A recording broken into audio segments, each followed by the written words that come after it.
Hello, everyone, and welcome to our session. My name is Melissa Collins. Now, if you come to John P. Freeman, the babies will call me Dr. Collins. I'm also the 2022-2023 Tennessee Teacher of the Year, and I'm just so happy to represent the great work that we do here in Tennessee. So I am one of many. So.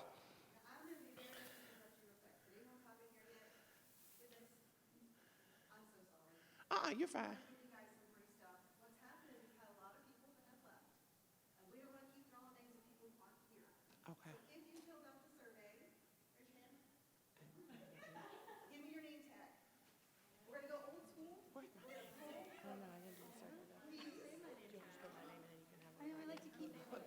Wow, and She's gonna pull it right now. Just hold on.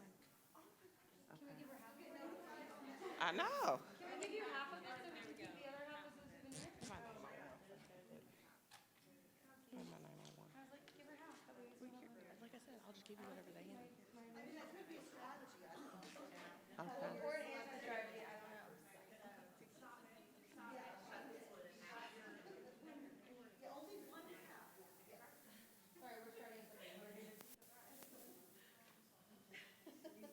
We just don't want to pull names of all these people that left, so I want to make sure you that are still here get the goodies.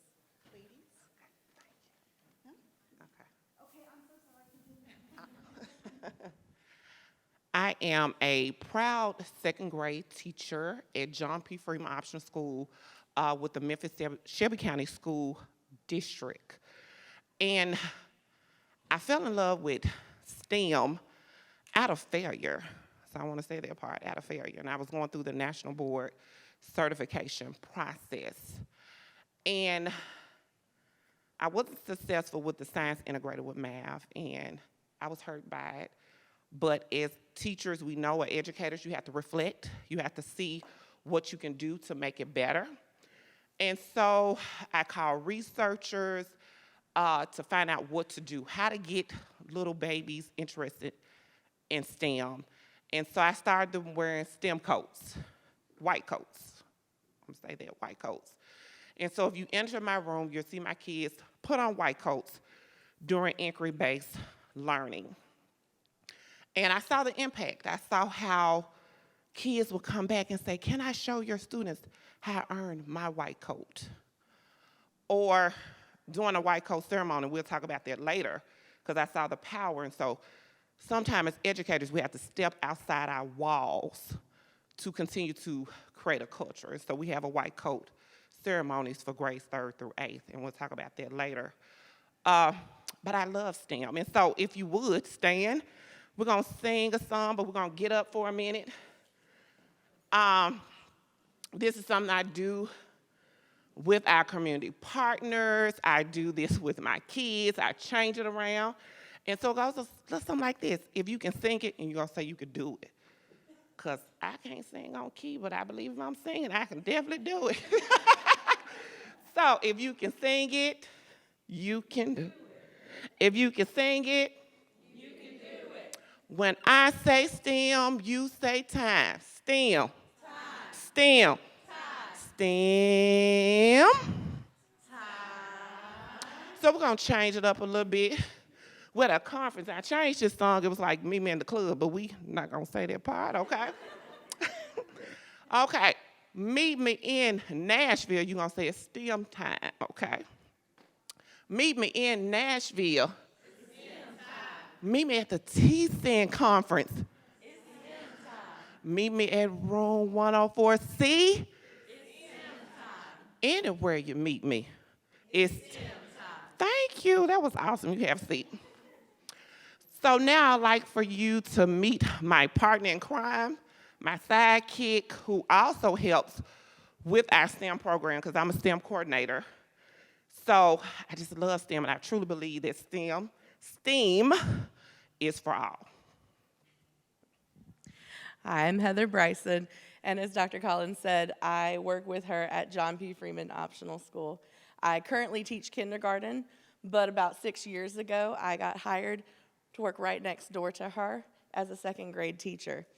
And it's evident the excitement and the engagement that kids have in her classroom. And I saw that and I said, I want some of that. I want my kids to have that kind of experience. And so I've been very fortunate to work with her and have her as my mentor as well, so that I can build my own STEM culture. And we work together with our STEM committee. So that's our introduction. So a few session norms. We're just asking that you be present. And thank you for being here. I know this is the last session of the day. I know lunch is in our bellies and we're getting tired, but I appreciate you being here. We're going to respect other voices, stay student-centered, and share the airtime. So let's just do a quick survey. Who's in the room? Do we have any K-5 teachers in the room? Awesome. You're my people. Any middle school teachers? Awesome. High school teachers? Any building leaders, district leaders? Awesome. Thank you. Thank y'all all for being here. So if you would, let's read this quote together. Ready? Let's go. Alone, we can do so little. Together, we can do so much. Oh, this has really resonated with me throughout the years. So as you look at that quote, what does this quote mean to you when thinking about community and industrial partners? Anybody just pop out?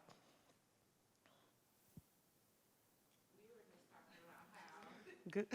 Your community partners and your industry partners really know what kids need. So you need them to help you get them there. Yes, yes, we want the experts in the room.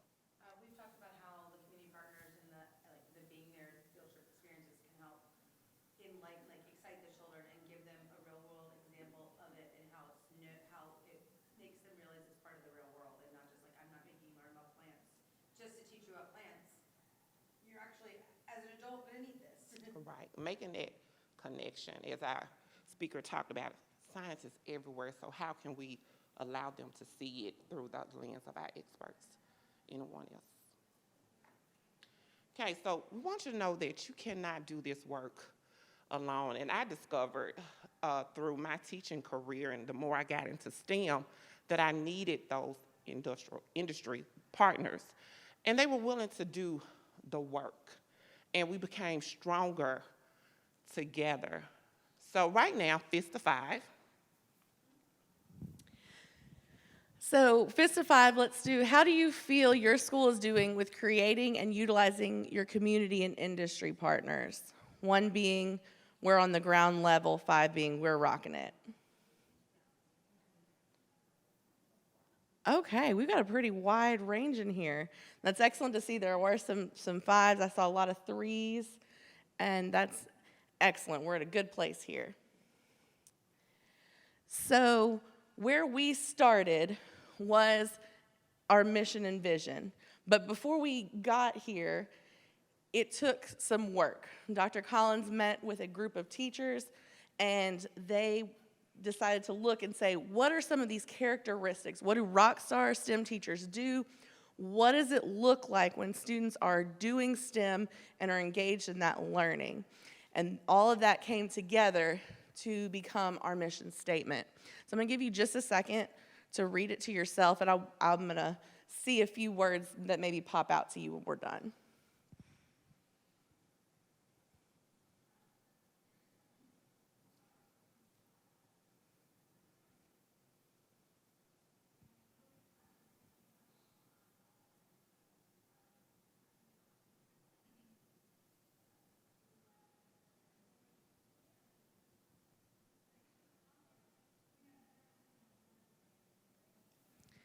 So obviously we've bolded and underlined a few things that we see pop out to us that are meaningful to us. But I want to see if there's anything that you see that really resonates with you in our mission statement.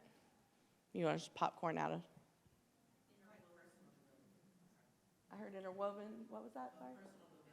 Personal development.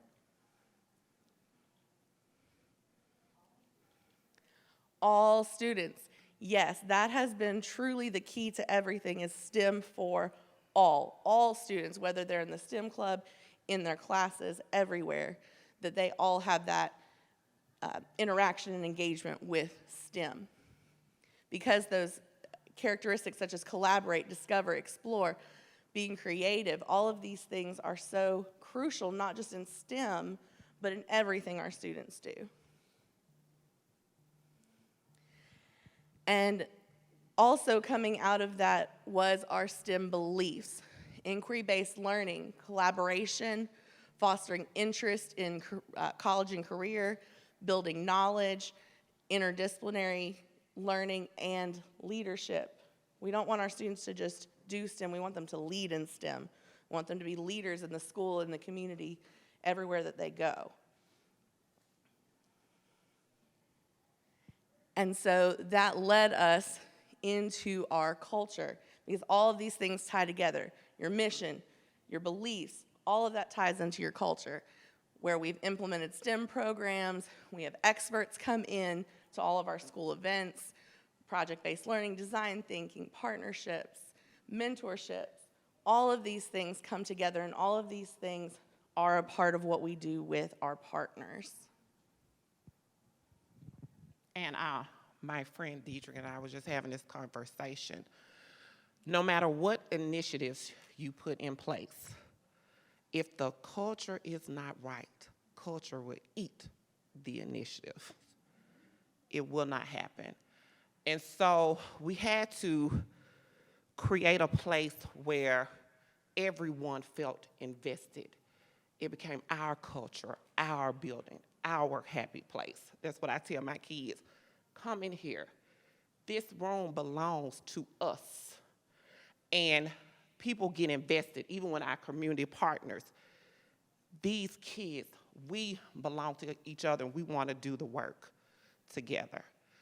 So watch your thoughts, they become words. Watch your words, they become actions. And so you have to dream big. And when you dream big, you have to put in that work to make your dreams come true. And so I think it's very important that that partnership, that there's a streamline to the partnership, right? So PK through 12, and my K through 5 teachers, we are important to this work. You know, sometimes you're here middle school or high school. Well, we have to teach kids young to start dreaming early, and so they can see themselves. And so then you got to engage with post-secondary education. So West Tennessee Hub have been great with the University of Memphis and having their partnerships. And we have other colleges and universities around the district that we can tap into, but University of Memphis has been really great. And then you have to be able to connect to those industry partners. But everybody has to work together for the benefit of the children. And so your community is your best resource. So what local resources do you have that could become partners for your STEM program? So just turn and talk and just give yourself a time to reflect. Maybe you and your teams or you with someone else. So just have a conversation about 1 minute about who are your partners in the area that you have not tapped into.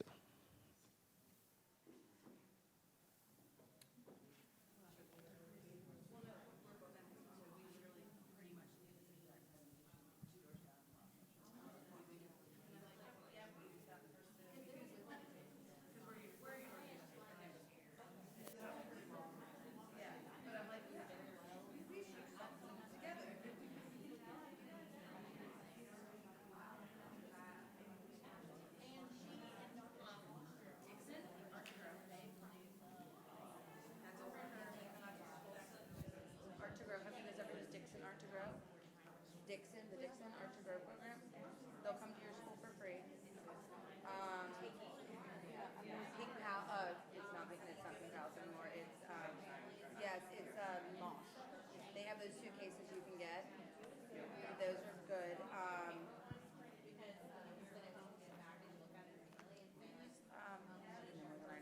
we use 101 toys this year for our first grade engineering PBL. We created toys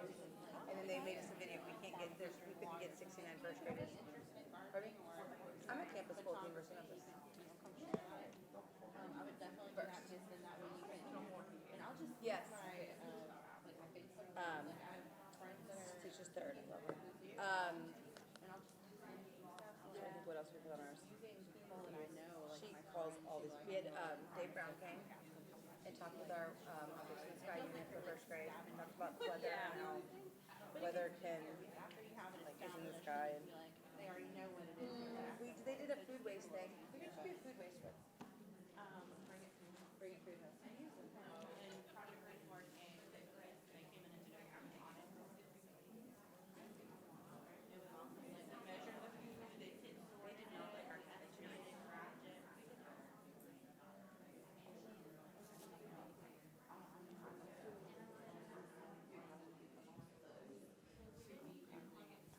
If you hear my voice, clap one time.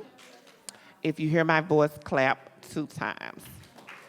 So did anyone want to share out any great ideas, anything you want to share? Okay. So right now, if you would, just on a sheet of paper, just to work in your teams or individually, just thinking about who are your current partners, who are some potential partners, what is your ask? Because I think it's always important to think about what is the need for your students. Is it based off their weaknesses, strengths, interests, or abilities? What is your why? So I think it's important to always let partners know, why are you doing this work? What are you trying to accomplish? And of course, you want to connect it to impact, right? So what is that impact on student achievement or even their future? And so just give yourself a moment to reflect over that and brainstorm within your teams or by yourselves.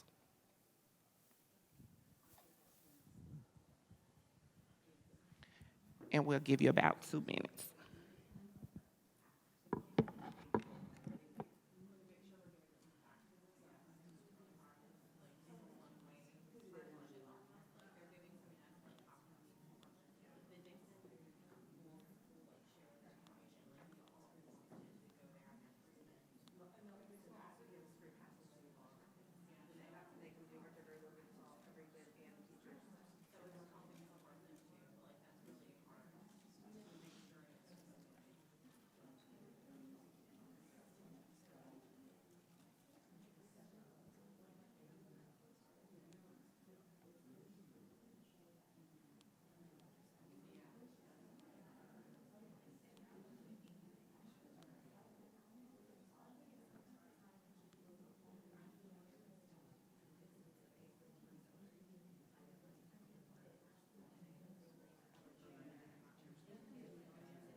to share the elevator speech. All right, so I heard some good conversation going. We're going to go ahead and, thank you. I heard some great conversation going. We're going to go ahead and keep moving because you're going to get some time to work on your elevator speech at the end, and we want to have a chance for that. So here we have just a list of some of our STEM partners that we work with, and I'm not going to read all of these out because I want to just highlight a few of them and some of the ways that we really dig in with those partners. Oh. And the doctor you see in the white coat, she's very invested into our program. That's Dr. West. She is my STEM mentor, so she helps me with the work. We have a close relationship. We go out to eat together, and we talk about the program, but at the same time, we're building a relationship. So when I get to want that big ask, she'll think really hard before she turns me down. And I just want to point out in this picture, this was at our STEM Fest this year. It's an after-school activity where we invite all of the families out. And Dr. West brought some of her colleagues from UT Health Sciences to do an activity with the kids. We had several of our community partners out at our STEM Fest to do different activities, speak with the students and families, and really give back and invest in our kids. Yeah, and we had the partners to lead the station because sometimes teachers can get burnt out, right?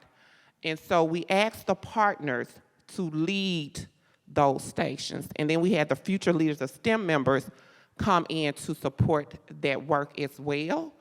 And so it was just amazing to see those partners come in, do hands-on activities with the kids. And so there was our ask. And so the teachers only had to run about 3 stations. They did 3 stations. The University of Memphis STEM ambassadors, the industry partners, they did the rest. So that's just something to consider when you're planning a STEM Fest so you don't burn out your teachers. Yes. So on your activities, your community helpers that came in and helped, did they have the option to make their own activities, or did you plan all the activities? No, they brought in the activities. So I gave my ask that I wanted some type of inquiry-based learning for those students, and I wanted them to be able to ask questions as well, which came from more of the industry partners than the students at U of M.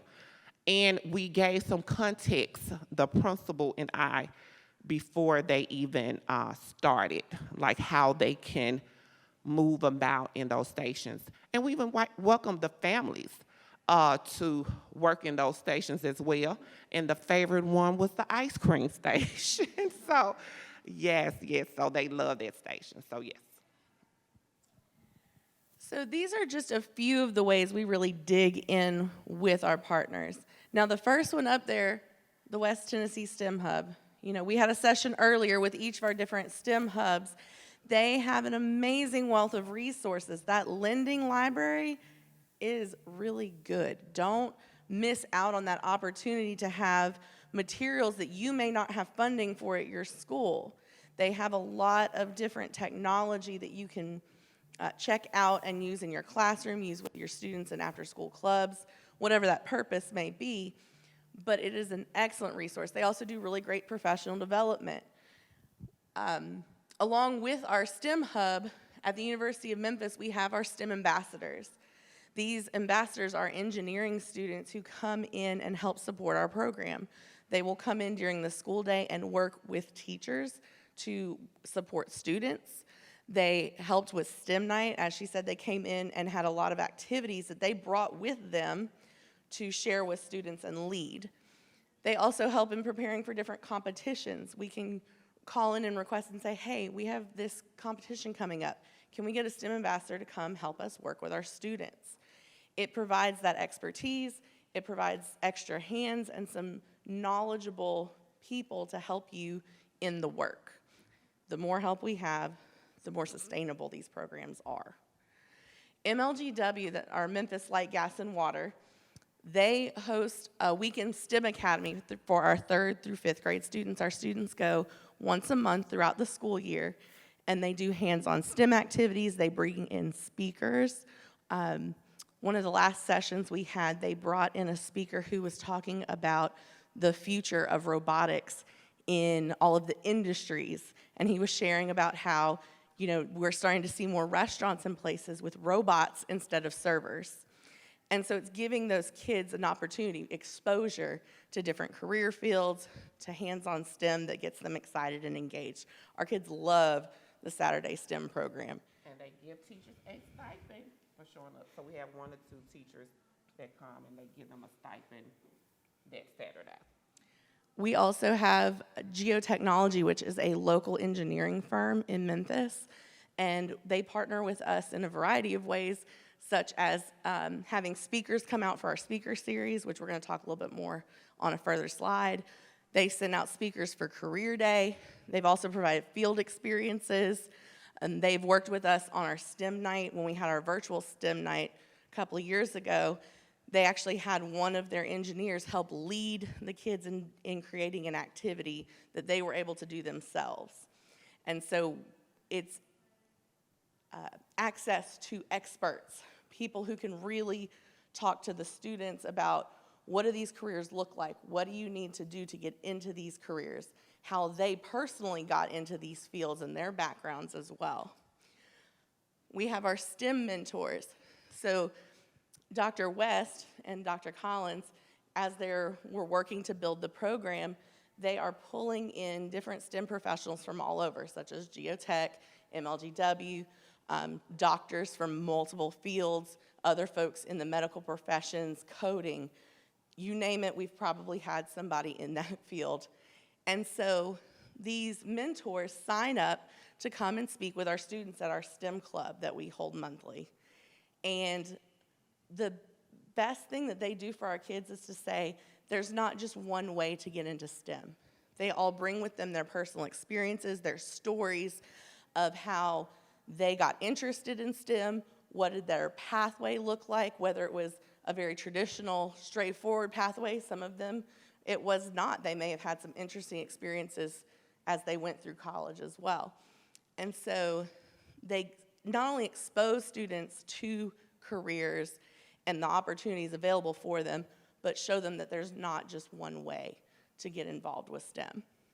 They help with our speaker series, Career Day, and our white coat ceremony, which I'm going to let Dr. Collins talk about because that's her baby. But we also have our non-STEM partners that come in, the teachers that help with our activities. We have people from the community who want to come in and they motivate and encourage our students, and importantly, help with our funding. Now, one of the bullet points I want to talk about is our advisory board, but I believe we have another slide for that as well, because that is a huge part of how they help us. Okay. And like she said, everybody don't have to be in STEM, so you do those non-STEM professionals. We have had the head basketball coach from Chicago Sky WNBA do a video. Somebody, a friend, hey, I need you to encourage the babies. We had somebody from Straight No Chaser. So just thinking about ways to encourage students to enter STEM, thinking about that ask, why it has an impact. So a couple of years ago, we came up with the idea of doing a STEM advisory board. How can we put everybody in the room at one time so we didn't have to keep repeating ourselves? And then we can see what was their ask. Because you don't want to always come with an ask. You want to see how they want to contribute with that partnership so they can feel invested, right? And so we included all stakeholders, administrators, teachers, students, parents, the industry partners coming in. And we do this at the beginning of the school year. We reflect, then we talk about what we're anticipating, what is the need. So we really started 2-3 years ago. I love going to Henry Ford. How many of you ever heard of Henry Ford or been to Henry Ford? Okay, so I had an opportunity to go to Henry Ford several years ago as a Henry Ford innovator educator. Never heard of the place. Somebody just said, hey, Melissa, fill out this application. But while I was there, it was just very inspirational. And I just like, I went several years back to back. And my sister and them said, why you keep going? I said, that's why I'm dreaming. I'm dreaming for the kids. And I remember telling the people at Henry Ford, I said, I'm bringing some kids here. I don't know how I'm going to do it. We bringing some kids. And so 3 years ago before COVID, that was our ask, to get community partners to help our future leaders of STEM, kids 3rd through 8th, to get to Henry Ford. We're going May the 20th. So I get to see my dream. We're gonna be living my dreams. And that came from the partners.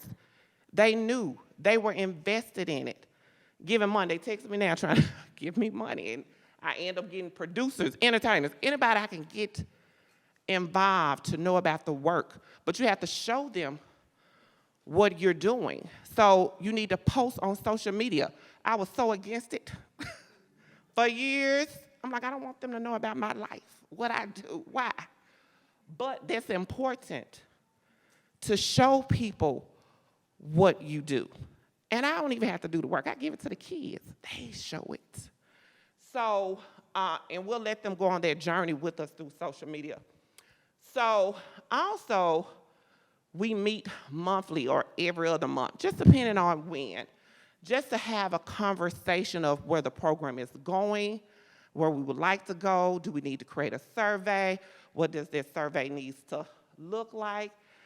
And every year, it's like a snowball effect. So we came in, how can we do STEAM for all? So then the speaker series came up where we meet monthly. So everybody can't get in the club. But how can we make sure that everybody gets the same message? So you do that through STEM Fest, STEM Expo, STEM Speaker Series. You know, what are the questions? So we surveyed our families and students. What kind of professionals you want to talk to? What kind of questions do you desire to ask? And so our principal helped moderates that conversation, and it's just amazing. Because when you get families wanting to see your vision, oh my God, so many amazing things can happen. And so that's just what we do monthly. We think about, we're intentional about what we do, who we connect with to our school community, and the why. And so how can you get those partners in the classroom? Sometimes you can't physically get them in there because they have a life, they're working. So these are some great ways, free platforms. Skype with a scientist. You can request any scientist you want to come into your classroom. Google Community Science at Night Experience. Amazon Future Engineer Class Chats. Connect to National Park Rangers. Call them. How can we utilize your site? Can I get you to Zoom with my babies? I have a great connection with Little Rock Central High School. Women in Science and Engineering, they're all over. I use Texas A&M. Edutainment Learning, they have videos that you can use within your classroom. You can, the alumni. So Jarita, one of my former students, she is a nurse. She trained the future leaders of STEM with CPR. And she came to the white coat ceremony, and I got here, and we bring in all our industry partners, Geotech. At first, we were just doing the medical doctors, like, let's bring in all the partners. Hey, put a pin on everybody. So the kids walk in with their coats on, and the families are looking, because seeing is believing. When I first saw it, I couldn't believe it. And I started because I talked about early, because of my second grade babies coming back telling me that they earned a white coat. And I went to my sister's white coat ceremony. I was like, that's what we need. I can see it. And I remember calling Dr. West, and I said, I want a white coat ceremony. She said, what you mean? I want everything that you stoop for your white coat for my babies. I want the oath. I want the coats. I want the pens. So we've been going on 4 years, pens everywhere. Even Geotech this year said, I want to bring a pen next year because MLGW started. So, but that's the power of the partnership. You got to allow them to see, too, what you've been dreaming. You shoot for the moon, and if you land them on the stars, that's okay. And then survey your parents. You have some STEAM professionals right in your house. You got to utilize them. Survey them early in the year. Give them your ask, your why, and how it's going to impact. Find out what their careers are. Can you help with funding? It's the ask. You're not going to get it if you don't ask and you don't find out what you have in front of you. Your good thing could be right in front of you. And so not only do our partners, we've talked about how they work in our classroom, how they partner with us school-wide. Of course, we talked about our STEM Fest. We had our partners help us with our school-wide PBL project. Not only were they coming in and supporting the classes, but we brought them in for our expo at the end and said, hey, will you serve as a judge for these students? We want them to have real industry partners in front of them for them to show their work to show and make this a real experience for them, an authentic experience. They help us with our learning garden, various field experiences, such as our trip to Dearborn, career day, and our advisory board. This right here is actually from one of our summer programs. We had some folks come in to show them aviation. They're flying a drone in this picture. I don't think you can see the drone, but. And so when you begin to think about the need, right, then you have to think about how can you advocate for it. So you got to bring in policymakers. They have money. You got to collaborate with colleagues. Apply for those different grants. Go to the board meetings. Reach out to different board members to tell them what you need. You know, you can think on a grand scale, or you can think about right in your classroom or your school. People will give to you. I realized that over the years that they will give to your students. And that's why I love doing this work. And I always show them pictures, share those stories. Allow teachers to share their stories. Let them talk to the kids. And so connections are key. Relationships are where it really comes down and builds that impact. Those connections are so important. Finding your local partners and grassroots efforts that want to invest in your community. Geotechnology said, hey, we need people to be going into engineering. How can we invest in your students so that we have that pipeline of engineers coming up for us? Knowing your community partners, know your community. Who do you have? What are your resources?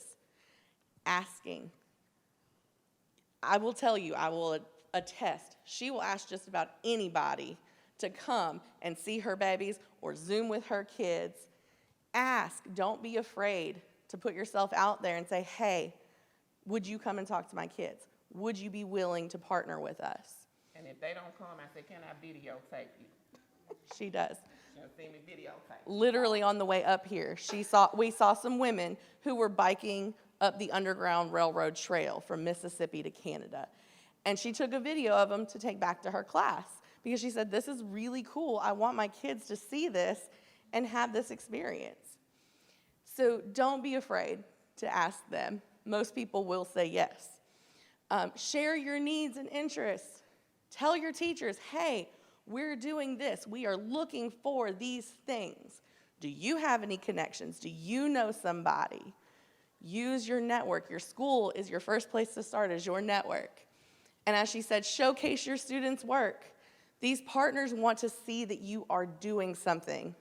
They want to see that you are actively using the resources that they are providing. A lot of them want to provide, but they want to see that there is a return on their investment. What are the kids doing? How are the kids impacted by the work that you're doing? And allow them to even teach. So when I bring in a professional, like a geologist, because I want them to talk about the 3 types of rocks, and I said, hey, I want you to talk about 3 types of rocks. We listen on Skype, and I'm taking notes. And then I had the kids on their lab posts, and I had my station set up. And I said, now you getting ready to be a geologist. And so what they had taught helped reiterate what I was teaching. So we became co-teachers of the work. So don't assume that they can't teach. They can teach as well. So think about utilizing your partners in that way. And then getting the kids to keep a journal of how they interact with those community partners. Send thank you notes. We sing a song, Dynamite. I say Dynamite, they say, hey, Dr. Edison is Dynamite. Say what? So we're thinking about making them feel good as well so they can continue to come back. And when you get a good partner, you really want to keep reaching out to them over and over again. And those partners, there are many, many benefits to the partnerships that we have. Supporting the academics, helping increase the students' interest, academics, grades, their attendance. If they're interested, they will want to come to school. They will fight to come to school if it really means something to them. It can encourage and motivate your students to enter those STEM fields. Like I was saying with our partners coming in and sharing their stories, they're seeing that there is not just one way to enter STEM. It builds that buy-in. It builds trust. The relationships, again, it always comes back to the relationships. And the funding. I mean, at the end of the day, we are schools with limited funding, and we need those resources to be able to give our students experiences. Our trip to Dearborn was not cheap.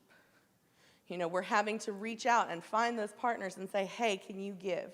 Can you help us make this experience the best that we can make it for our kids? Because it's all about our kids and all about giving them amazing experiences. And after every partner that we engage with, because it's important to put routines and rituals in place and create that welcoming, affirming environment. And what I was always saying, who can be a STEM professional? Everyone can be a STEM professional. Just imagine if they hear that message over and over again. So we have to speak life into our children. So here, we want to do this quickly. Elevator speech. We don't have time, but imagine seeing a partner in the elevator. What's something that you can say right quick, going back to the sheet that you brainstorm? Who want to give it a try? Anybody want to try? Because I know me, Sunday, I'm eating brunch with my goddaughter boyfriend, who's an entertainer. He's showing me something about wrap snacks, the chips. I said, hey, we going on a trip to Dearborn. You know I love my babies, and I want to give them this experience. Do you have some money? What you need? I need, I gave him a low number. I need $500 to $1,000 for my babies so they can get this experience, because I was dreaming of taking them there. Okay, we know what you do, Melissa. I'm going to give you $500, but next year, I'm going to connect you with some people. Have you heard of this person, that person? I'm like, oh, my God, ching, ching, ching, ching. My eyes got even brighter. So that's my elevator speech. It happens anywhere, everywhere. So anybody want to give it a try? What's your elevator speech? Dream of something big. What could be your ask? Why? How can you get it? How can you make that connection to get them to come to your school or funding? No one wants to try. So I just stepped out there on faith and did it. Well, I hope that inspired you and that you start thinking about your elevator pitch Think about your why. See your why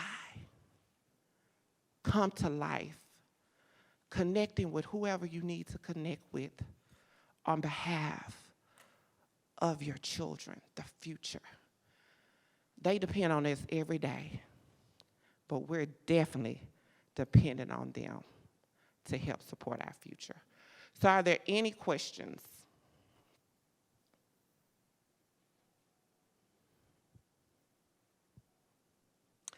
Thank you so much for attending our session. Hopefully you enjoyed it. You were inspired, because that's what it's all about, because a lot of you are already doing the work. But good luck to you. Continue to work hard. We're going to support each other. And remember, you have us to lean on, and you can continue to contact us, and this conversation can continue. Thank you.